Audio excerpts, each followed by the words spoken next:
beasts, aren't they? Chuffed to bits. The smallest little thornback. I'm just concentrating on not losing the rod over the side. And its eyes. It's got amazing eyes. Doggy in the boat. Golden mullet. There's a bit of weight to that, you know. And that's what we want, don't we? We don't want the same all the time. We want something different, a good old show. Hello and welcome to the channel. And welcome to the workshop. What are you up to, Mark? Well, I'm in the workshop, beavering away, doing my bits and pieces, and fine-tuning kit. We love a fine-tune, don't we?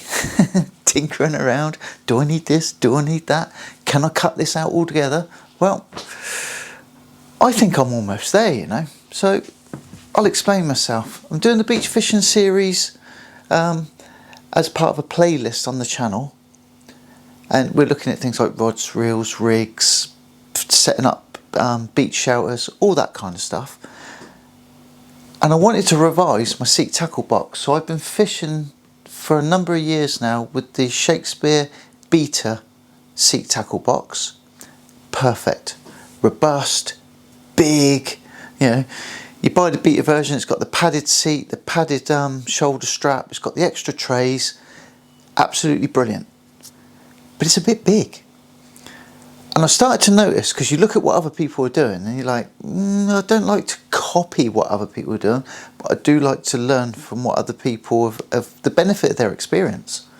And it became apparent that everyone that's lugging their gear a long way, and I predominantly noticed this at Chesil, there's that whole conundrum. How much kit do I take? How do I get up that shingle, over the shingle banks? So I wanted to scale everything down, but still keep the functionality. And that's where this little puppy comes in. So it is the TronixPro seat tackle box. There is the bigger version that's the same size as the Shakespeare Beta, but this one's slightly smaller, but it's like a TARDIS. And when I show you what's inside here, you're like, but that was what was in your last tackle box. But I seem to have more room in this one, and I really can't figure it out. Personal aspects that I like about this one. So the footprint, the square space, the footprint space of the bottom is exactly the same. The same kit fits in the bottom of the box. But this box in isolation is 1 kilo lighter. Now, to get that into context, if you carried a litre of water, a number of weights, you really notice that when you go in some kind of distance. So a kilo is a massive saving straight off the back. It's the same sort of thing. It's plastic moulded. It's got all the same functionality. You can put trays on the sides, and also it's got the Breakaway backrest, which means you can carry it like a rucksack. Because this is narrower at the top and shallower, through no real loss, to be honest. I haven't missed that extra footprint of the size at the top. It's more compact. It's shoulder width, so it doesn't feel as cumbersome when it's on your back. That is a massive plus. A kilo saving, another massive plus. So just move that seat out the way and open this up. I did buy the extra security catch, so it doesn't actually come with that. That is like an optional extra. And all that does is it interrupts that from being able to be pushed open. So it's well worth it, I think. It's a single hole drill. Okay, so what I'm going to actually do, I'm going to quickly ferret some of this gear out. Hide it so you can't see it. No, I'm just going to ferret some of this stuff out, get it out of the way. Put that to one side.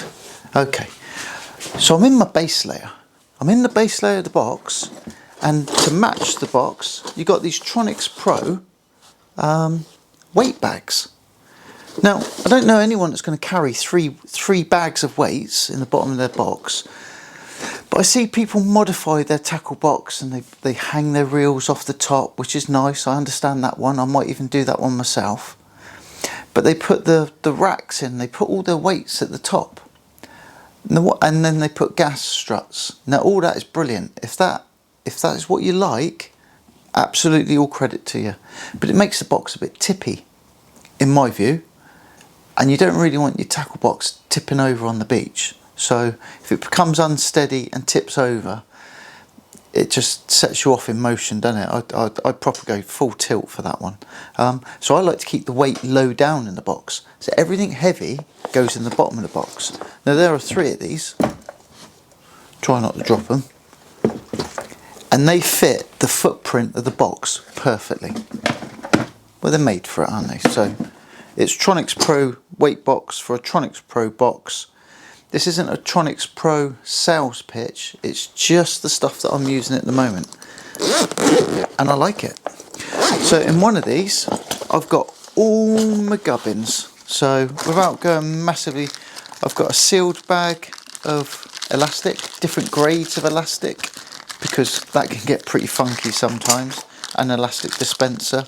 And I've got all the little bits and pieces you'd expect. I've got a bait knife, T-bar, different kinds of disgorger, so forceps and a Gemini disgorger, different fish, different species, they work better, different versions work better. A bait needle, modified for squid, and there's how you can make that on the channel.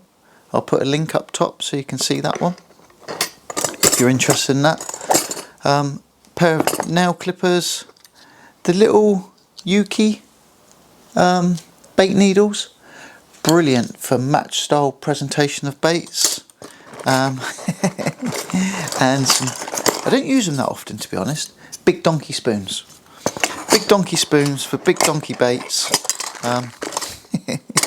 for firing them out at distance. So that is a box of gubbins, and on a session I will also put all my weights, specifically griplet, well, any kind of weights, doesn't matter if it's grip or plain, but they all go in there. And I try to minimise how many I carry. 4 to 6.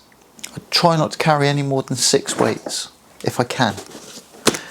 Middle bag. That's where I put my reels. So some people like their reels up there, and I have considered that, and I still might do that. There is, I think it's made by Breakaway, an adapter where you can put them into the top. But yeah, so there's 2 reels in that bag.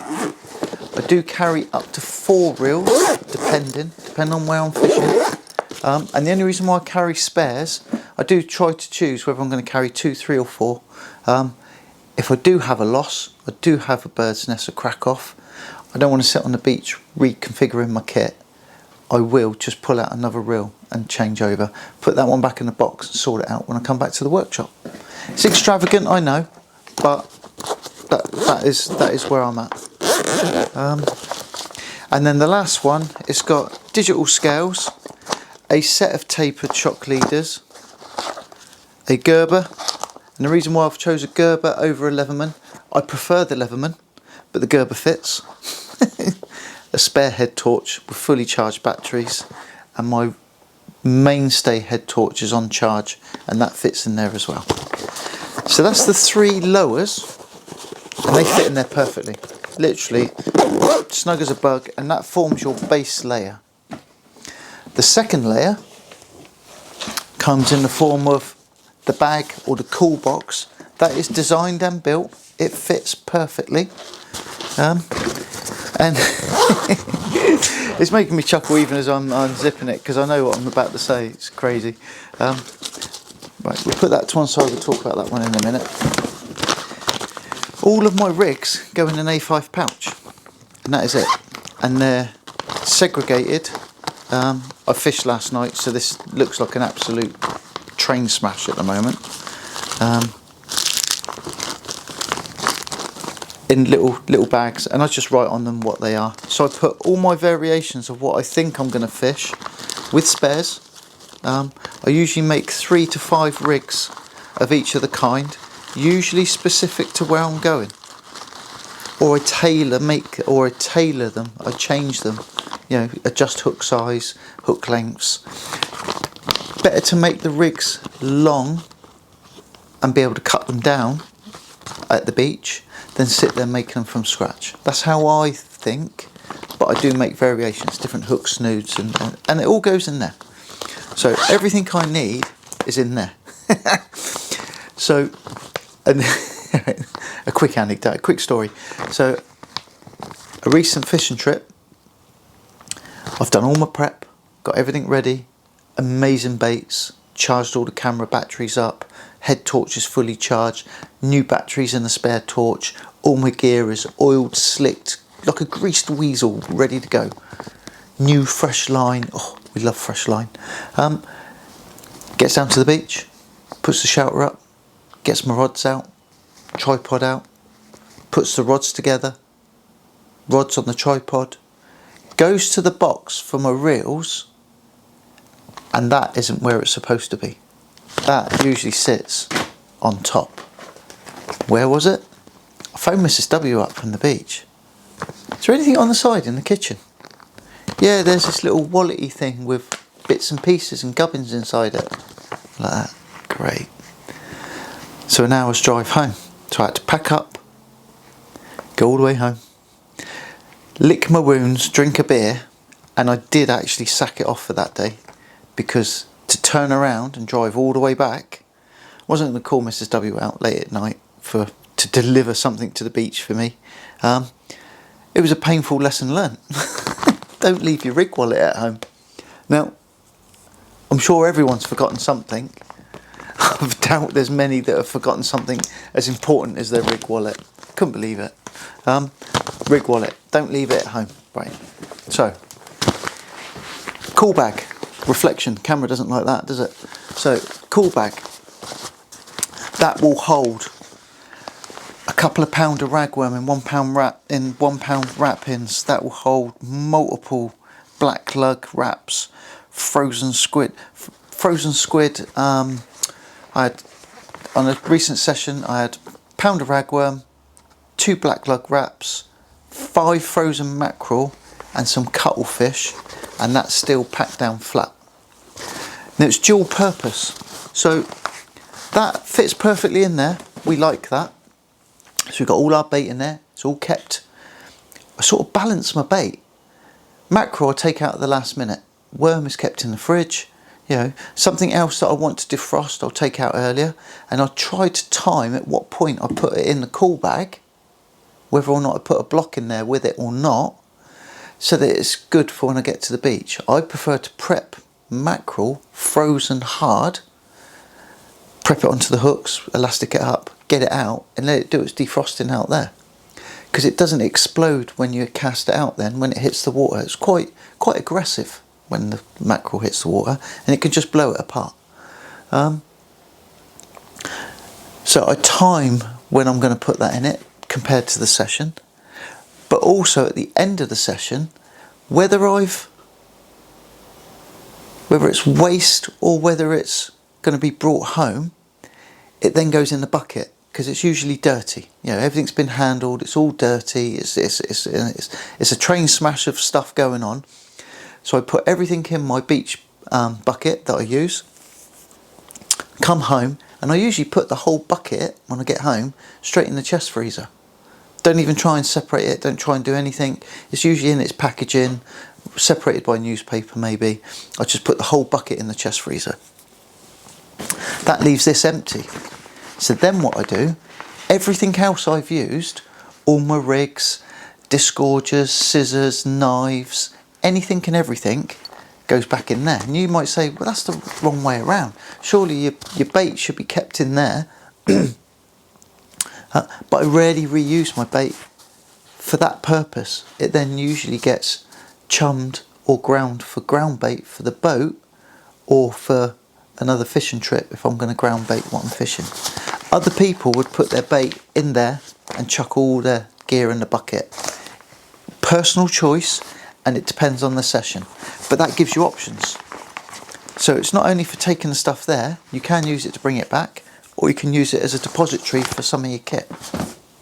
That may confuse some people, but it's specific to the kind of fish I'm doing. Either it all goes back in there, or it goes in the bucket, or a combination of the two. So that then is everything I need to go fishing. What else do I carry? Well, that is only that full. So I have spotted, because this is quite deep, there is a separation tray that's possible, but then that might mean that you can't put the reels up there. I am playing with the idea of putting the reels up here. I'm not 100% sold, to be honest. Or the tray that goes inside. Again, not 100% sold. What I do carry is a waistling, and there's two different kinds of waistling that I use. I either use the Rapala flat waistling, that's brilliant for smooth hounds and taupe, or that one which is an any. And I think this actually is freshwater derived, witchwood, windwood, something like that. Something wood, witchwood. There's a waistling, and then we get into all the other gubbins I got. So I can fit a tripod for the camera bag itself, which is here. So a camera bag will go inside there with all the spare batteries and microphones and all that kind of stuff, and then a carry-all bag. And this is something I've repurposed from something else. A large LED light, and where this can fit, using this very cheap bracket clamp arrangement that I got most likely from an online major retailer that sounds like a jungle, that will clamp on top of the beach shelter and will give me positional lighting that you can angle down, give flat, and it's mainly for filming, but also for that fish of a lifetime, that PB, that I really want to have a good look around, not just under focus beam of head torch.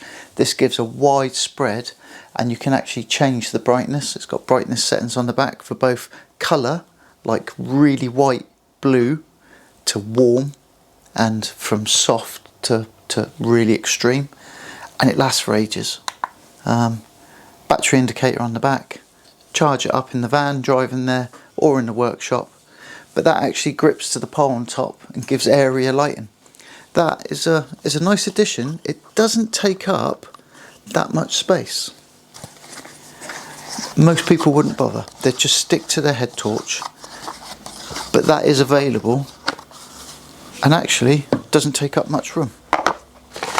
Quite robust as well. That's in its 3rd season. Mobile phone tripod for time-lapse shots and things like that. Not specifically fishing. Camera mount, and the all-important extra battery with the cable for my phone. Phone's quite important nowadays for checking weather, messaging people, getting updates live from the beach. Some people don't like to take their phone, they want to get away from that, but I find my phone quite important nowadays. That just all goes in the bag, takes up very little room, and in it goes. So in the realms of still got reserve space, even with all the fishing gear up to there, all of the camera gear up to there, I've still got that amount of room in a smaller box. And I just can't get my head around it, because I never used to carry my bait in my box. I used to carry it in the bucket. So now I'm carrying everything, and my bait and my camera gear inside the box, and I've still got that much room, and it's a smaller box. It's got me scratching my head. Just can't figure it out. Anyway, as a box, what more do you need? Waterproof, robust, hard, protects your kit. Put the Breakaway adapter pack on the back. It's 4 holes, 4 sets of nuts and bolts. Or you can use the carry strap. First thing I did was take the carry strap off, put the backpack on. I did have the backpack on the Shakespeare box, and the box felt quite cumbersome. The backpack on this smaller box, perfect. I absolutely love it, really good. And what else to say really? There is one really important aspect, and I did forget right at the very start. New stickers. I got new stickers. So that's the old version of the sticker, that's the new version of the sticker, and both are available. If you'd like to message me, social media, Messenger, Facebook, Instagram, any of those things, the link will be in the description, or at least the description of the link will be in the description. Yeah, do you want a sticker? They do cost a couple of quid because of postage and packaging. I send them in special card-backed envelopes so they don't get damaged in transit. But these last a long time. They're not sun degraded. I can hear a bird on the roof. They're not sun degraded, they don't chip and scratch, and they're quite rubbery. No sales pitch. If you like a sticker, get in touch. So yeah, that's where I'm at. So, the TronixPro seat tackle box with the Breakaway backpack conversion. What a dancer. It's like a little TARDIS. I hope that's helped. If you're interested in buying one, I hope that has helped give you some kind of review on it. Yeah.